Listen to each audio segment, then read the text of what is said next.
কাল আমরা সবাই মিলে বেরিয়ে পড়েছিলাম বউভাতের উদ্দেশ্যে।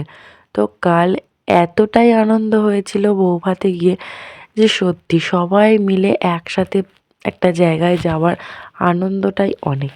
তো আমরা সবাই মিলে গেলাম।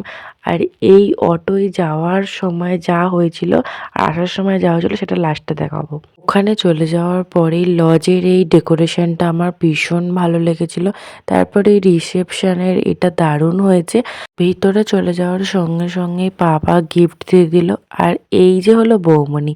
তো এই দাদাভাইয়ের কাছে আমি আগে পড়তে যেতাম, তারপরে নতুন বউ দেখে নিলে তো কি সুন্দর না মিষ্টি মতো। তারপরে আমি কফি খেতে চলে এলাম। কফিটা খাওয়ার পরেই সঙ্গে সঙ্গে তোমাদেরকে আমি মেনুর আইটেমগুলো একটু দেখিয়ে দিচ্ছি, দেখে নাও তোমরা সবাই মিলে। আর সত্যি অসাধারণ হয়েছিল, প্রত্যেকটা খাবারই অসাধারণ হয়েছিল। বাট আমি সব রকম খাবার টেস্ট করতে পারিনি, কারণ আমি অত খেতে পারি না, যতটা খেতে ভালোবাসি। বাট খেতে গিয়ে অতটাও খেতে পারি না। তো তারপরে আমি কি নিয়েছিলাম তোমাদের সঙ্গে সেই আইটেমগুলোই আমি দেখিয়ে দেবো, যেগুলো আমি একান্ত খেয়েছি আর আমার নিজস্ব দিক দিয়ে ভীষণ ভীষণ ভালো লেগেছে। তো চলো আমি তোমাদের সঙ্গে শেয়ার করি আমি কি খেয়েছিলাম ওখানে গিয়ে। প্রথমে নিলাম স্যালাড, তারপরে চলে এলাম মশালা কুলচা, আর সাথে ছিল যে চিকেন ভর্তা। দেন নিয়েছিলাম পোলাও, ভেটকি পাতুরি, সাথে ছিল হচ্ছে মাটন ডাক বাংলো। দেন নিয়েছিলাম আমের চাটনি, আর সাথে ছিল পাঁপড়, তারপরে রসগোল্লা, তারপরে চলে এলো চমচম।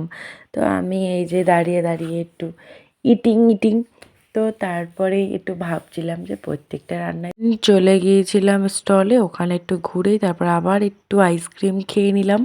তারপরে একটু চলে গেলাম আবার বৌমণিকে দেখতে।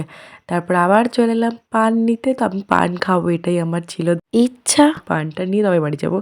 এই যে পানটা গালের মধ্যে পুরে দিয়ে করছিলাম। তারপরে আমি আবার কথা বলছিলাম যে তোমরা সবাই কি পান নিয়েছো, এটা নিয়ে একটু হাসাহাসি করছিলাম। দেন আমি জোরে জোরে হাঁটছিলাম যে আমার অটোটাতে না চলে যেয়ে আমি অটোটাতে গিয়ে বসবো। তারপর দেখলাম না, অটো তো আর যায়নি, কিন্তু আমি তো একটু ভিডিও বানিয়ে নিতেই পারি। বাহ, একটু ঘুরে নিলাম, ওয়াও।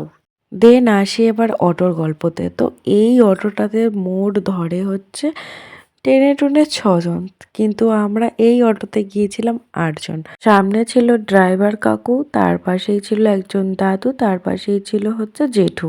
তো তারপরে আমরা ছিলাম পিছনে, দিদা ছিল সামনে, ছিল দিদার জায়ের ছেলে, আর তারপরে আমি ছিলাম, তারপরে পাপার সামনেই ছিল আমার বন্ধু, মানে পাপার বন্ধুর ছেলে।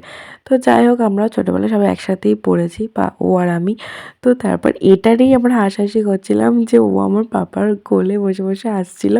অটো করে যেতে আর আসতে ভীষণ হাসি ঠাট্টা হয়েছিল, আড্ডা মতো। তারপর সত্যি এই বিয়েটাতে গিয়ে অনেক আনন্দ করলাম, অনেক এনজয় করলাম। আর তো আজকের মতো টাটা।